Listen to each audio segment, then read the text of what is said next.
Alden here with Vendors Tech, here today to show you how to install this shim. It's called Small Product Insert Shim for the Dixie Narco crane BevMax. This will work on any BevMax with a picker cup elevator delivery system. So the BevMax 2, 3, 4, the 6, the new BevMax Refresh 4s and 6s. This product insert shim is used for Red Bull 8.4 ounce cans to help them stay straighter and to vend better without falling out of these gates or being jiggled out of the gate by someone shaking the machine. This will also work for small, I think even like the ocean spray juices. It would help them vend better. Anything that has a small diameter like the Red Bull can, this insert shim is what you need. There'll be a link in the description to where you can buy these off of our website, and we'll show you how to install them. It's very, very simple, very easy, and will fix a lot of vending problems or issues with those products ending up in the bottom of the machine. If you see them down in the bottom of the machine a lot, or if you're getting double vends of those 8.4 ounce Red Bulls or other small products, get this shim. It will fix your problems. We're going to be installing this shim on the A3 selection today. The first thing we're going to do is remove the slide. And the way you remove the slide, up under the tray, there is a tab that we're going to squeeze together. You can usually do it with your fingers, or it's a snap, I guess I should say. We're going to squeeze together. You can do it with needle nose pliers or with your finger.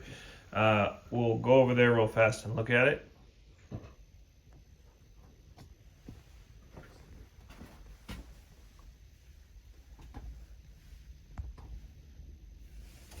It's right there.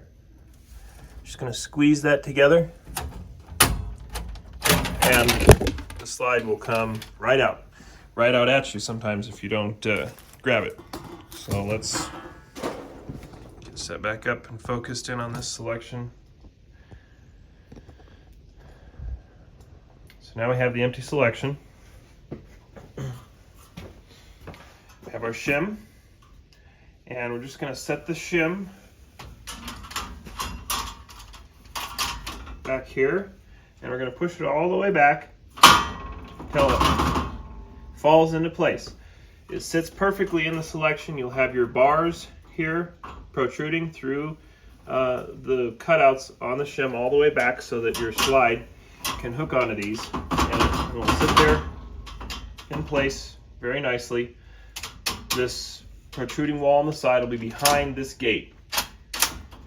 So if you're over the gate with this wall, you're too far forward.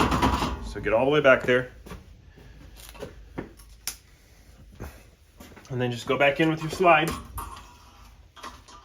This slide is missing this tab on this side.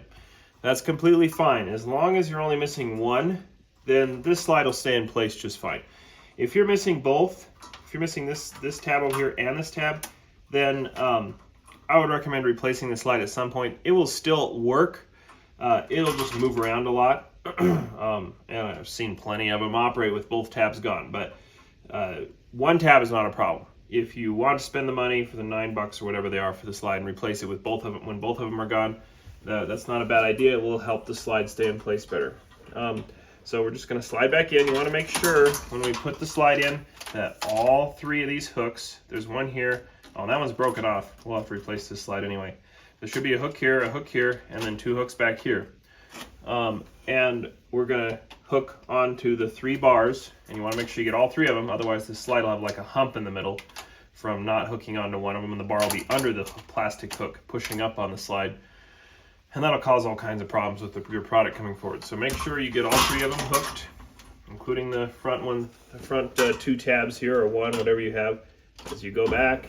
And once it's hooked on, then just push on that tab that we unclipped before, and the slide will go back into place. And then as you can see, you have your reducer shim in there for your 8.4 ounce Red Bulls or juices or whatever you are trying to vend out of that column.